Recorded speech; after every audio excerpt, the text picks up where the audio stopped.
En islam, Moïse est aimé et respecté, à la fois comme prophète et comme messager.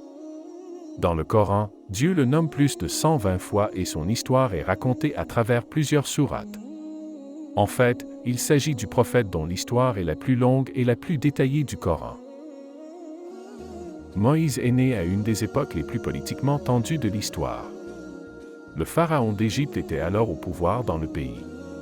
Il était si puissant qu'il allait jusqu'à se prendre pour un dieu, sans que personne ne puisse ou n'ose le contredire. Il dit, un jour, « C'est moi votre Seigneur, le Très-Haut. » Coran sourate 79, verset 24. Pharaon exerçait sans peine son autorité et son influence sur tout le peuple d'Égypte et avait adopté la stratégie consistant à diviser pour régner. Il avait établi des classes distinctes et avait divisé les gens en groupes divers et en tribus pour mieux les monter les uns contre les autres. Les Juifs, enfants d'Israël, avaient été relégués au niveau le plus bas de la société égyptienne, ils étaient esclaves ou serviteurs. La famille de Moïse faisait partie des enfants d'Israël. À l'époque, l'Égypte était la superpuissance mondiale et le pouvoir reposait entre les mains d'une poignée de personnes. Pharaon et ses ministres dirigeaient le pays comme si la vie des citoyens n'avait aucune valeur. Le peuple d'Égypte croyait beaucoup aux rêves et à l'interprétation des rêves. Les rêves avaient joué un important rôle dans l'histoire de Joseph et, dans l'histoire de Moïse, le sort des enfants d'Israël fut également affecté par un rêve. En effet, Pharaon avait rêvé qu'un fils des enfants d'Israël allait devenir un homme et saisir son trône. Fidèle à lui-même, il réagit avec une extrême arrogance et donna l'ordre de tuer tout enfant mâle issu des enfants d'Israël. Mais ses ministres comprirent que cela allait mener à l'extermination complète des enfants d'Israël et, donc, à la ruine économique de l'Égypte. Comment, demandèrent-ils, l'Empire pourrait-il fonctionner sans esclaves et sans serviteurs? Pharaon modifia alors son ordre. Les enfants mâles seraient tués une année, mais épargnés l'année suivante. Pharaon devint si obsédé par son idée qu'il alla jusqu'à envoyer des espions et des agents sur le terrain pour détecter les femmes enceintes. Lorsque la mère de Moïse tomba enceinte de celui qui allait enfin libérer le peuple d'Israël, elle dissimula sa grossesse. Mais Dieu souhaitait rendre service aux faibles et aux opprimés et les plans de Pharaon furent déjoués, mais nous voulions favoriser ceux qui avaient été opprimés sur terre et faire d'eux des exemples à suivre et des héritiers. Nous voulions les établir fermement sur terre et réaliser sous les yeux de Pharaon, de Haman et de leurs troupes ce qu'ils redoutaient tant de leur part. Coran sourate 28, versets 5 à 6. Le décor fut donc dressé et l'enfant naquit. Les vents du changement commencèrent à souffler et Dieu démontra que même si les humains font des plans et des complots de toutes sortes, c'est lui qui est le meilleur dans la planification.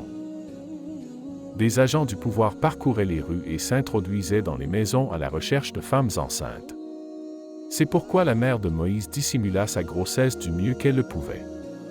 On imagine aisément les conditions dans lesquelles elle donna naissance. Était-elle seule ou des femmes l'assistaient elle? Son mari priait-il pour que sa femme ne crie pas en accouchant, éveillant ainsi les soupçons des agents et des voisins? C'est ainsi que Moïse vint au monde. Un garçon. Le cœur de ses parents dut sauter de joie et de peur simultanément. Qu'allait-il faire? Comment allait-il pouvoir cacher un nouveau-né? La mère de Moïse était une femme pieuse, qui craignait Dieu. Alors en ce moment de désespoir, elle se tourna vers lui et il lui inspira ce qu'elle devait faire. Alors nous révélâmes à la mère de Moïse, allaite-le. Et quand tu craindras pour sa vie, jette-le dans la rivière. N'aie nulle crainte et ne t'afflige pas. Nous te le rendrons et ferons de lui l'un de nos messagers. Coran sourate 28, verset 7. La mère de Moïse venait tout juste de passer plusieurs mois à tenter de dissimuler sa grossesse et maintenant qu'elle tenait son bébé serré contre elle, Dieu lui demandait de le mettre à la rivière. Non pas un petit cours d'eau, mais le gigantesque Nil, avec ses forts courants. Elle dut penser, en elle-même, que faire cela équivaudrait à le condamner à mort. Mais elle décida de placer toute sa confiance en Dieu, qui lui avait dit, « N'aie nulle crainte et ne t'afflige pas. Nous te le rendrons. » Elle fabriqua un panier à l'épreuve de l'eau, y installa son minuscule bébé et le déposa sur l'eau. La mère de Moïse donna l'ordre à sa fille d'avancer doucement à travers les roseaux pour suivre le parcours du panier en portant son frère. Le panier et son précieux chargement descendit le cours du Nil, passant inaperçu devant des maisons, des bateaux et des gens, et s'arrêta net devant le palais de Pharaon. Alors qu'un habitant du palais retirait le panier de l'eau, la sœur de Moïse observait la scène, la peur au ventre.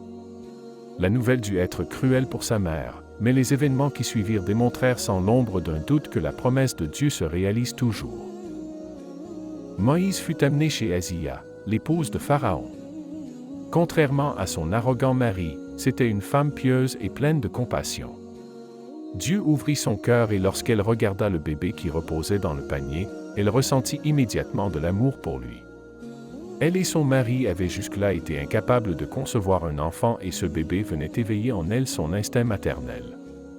Elle le serra contre son cœur et demanda à son mari de l'accepter au sein de leur famille.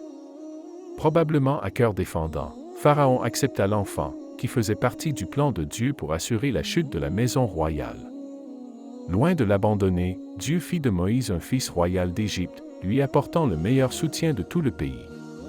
Azia et Pharaon avaient maintenant un fils qui se retrouvait protégé par la personne même qui aurait voulu sa mort, si elle avait su. Azia fit venir des nourrices au palais, mais le nourrisson refusa de téter chacune d'entre elles. Cela cause une grande détresse. Chez elle, l'agitation se répandit dans le palais, les servantes d'Azia s'affairaient autour d'elle, l'esprit si préoccupé par ce problème à régler que nul ne remarqua la présence de la sœur de Moïse parmi elles. Elle prit son courage à deux mains et s'avança pour proposer une solution. Elle dit qu'elle connaissait une femme en mesure d'allaiter le nouveau-né et de lui apporter toute l'affection dont il aurait besoin. Étonnamment, on lui dit de ramener cette femme sur le champ. Pourquoi la famille royale aurait-elle suivi le conseil d'une inconnue, si cela n'était prévu dans le plan de Dieu? Allah dit dans le Coran, « Puis, nous fîmes en sorte qu'il refuse le sein de toute nourrice. » Alors, la sœur de Moïse dit aux gens de Pharaon, « Puis-je vous indiquer une famille qui s'en chargera pour vous et prendra soin de lui? » Coran Sourate 28, verset 12. La mère de Moïse était chez elle, le cœur rempli de chagrin et si agitée qu'elle passa bien près de tout révéler. Dieu la délivra de son tourment. Sa fille fit irruption chez elle, à bout de souffle, et lui raconta ce qu'il était advenu de Moïse. La mère et la fille ne perdirent pas de temps et se précipitèrent au palais. Lorsque Moïse fut mis entre les bras de sa véritable mère, il se tourna immédiatement vers son sein et se mit à téter.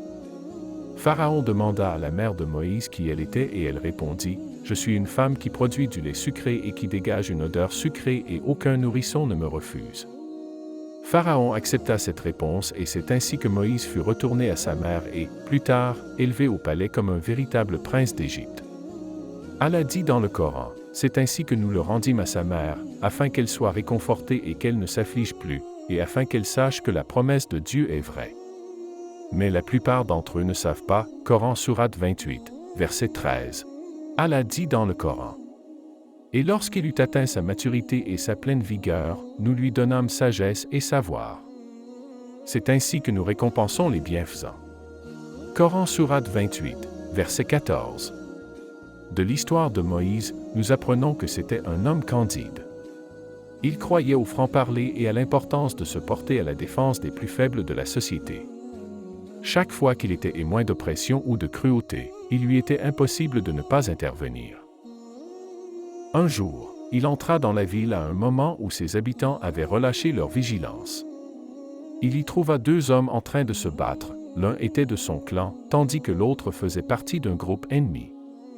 L'homme de son clan l'appela au secours contre leur ennemi commun. Alors Moïse asséna à cet ennemi un coup de poing qui l'acheva. Puis il se dit, c'est là l'œuvre de Satan, ennemi juré, des humains, qu'il se plaît à égarer. Et s'adressant à Dieu, il dit, Seigneur, je me suis fait du tort à moi-même. Pardonne-moi. Alors Dieu lui pardonna, car c'est lui, vraiment, le pardonneur, le miséricordieux. Puis Moïse dit, Seigneur, puisque tu m'as ainsi favorisé, jamais plus je ne soutiendrai les criminels. Coran Sourate 28, versets 15 à 17. Parce que les rues étaient relativement désertes, soit parce que les gens ne voulaient pas être mêlés à cette histoire, les autorités ne surent pas, ce jour-là, que Moïse avait été impliqué dans la mort de cet homme. Toutefois, le jour suivant, il vit le même Israélite impliqué dans une autre bagarre. Il comprit qu'il s'agissait d'un faiseur de troubles et s'approcha de lui. En arrivant à l'oasis, Moïse dut se croire au paradis en voyant l'eau et en trouvant une ombre sous laquelle se reposer. Mais il n'était pas seul dans cette oasis. En effet, l'endroit était entouré de bergers venus abreuver leurs bêtes. Après avoir marché plus d'une semaine à travers le désert brûlant, Moïse arriva à un point d'eau où des hommes abreuvaient leurs bêtes. Ils se bousculaient un peu, parlant fort et riant entre eux. Moïse se jeta au sol, sous un arbre, reconnaissant d'avoir enfin un peu d'ombre.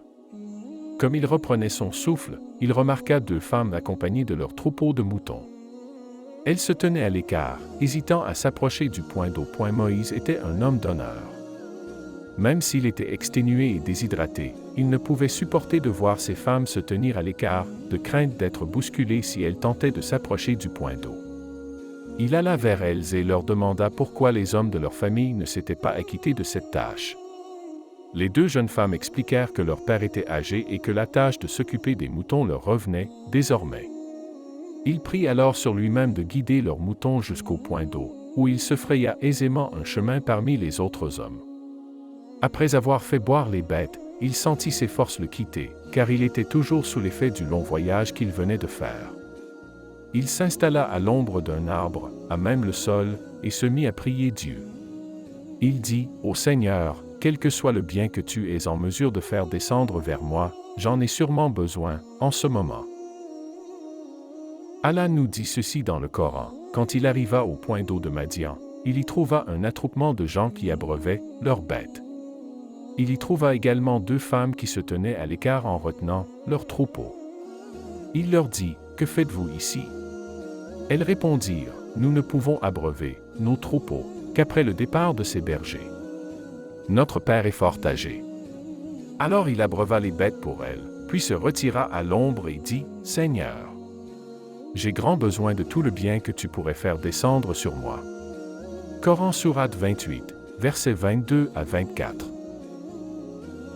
Encore une fois, Moïse se tourna vers la seule source de secours pour l'être humain, c'est-à-dire Dieu. Et avant même qu'il ne termine son invocation, Dieu lui envoyait son secours. Moïse, à ce moment, n'espérait probablement qu'une tranche de pain ou une poignée de dattes, mais Dieu lui apporta plutôt la sécurité, de la nourriture et une famille. Un peu plus tard, une des 2 femmes revint voir Moïse. Avec modestie et timidité, elle dit à Moïse, « Mon père aimerait vous récompenser pour votre gentillesse et il vous invite donc chez nous. » Moïse se leva et la suivit jusque chez son père. Une fois sur place, il s'installa avec le vieil homme et lui raconta son histoire. Ce dernier apaisa ses craintes et lui confirma qu'il avait bel et bien traversé la frontière égyptienne. Il se trouvait maintenant à Madian et à l'abri des autorités qui étaient à ses trousses.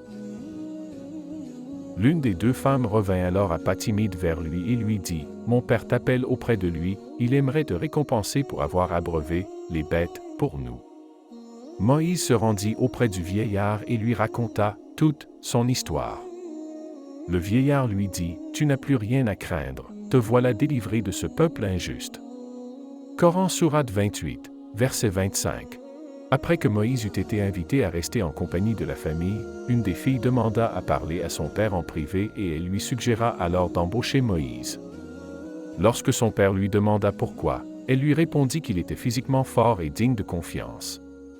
L'islam nous apprend que ces 2 qualités sont des signes de leadership.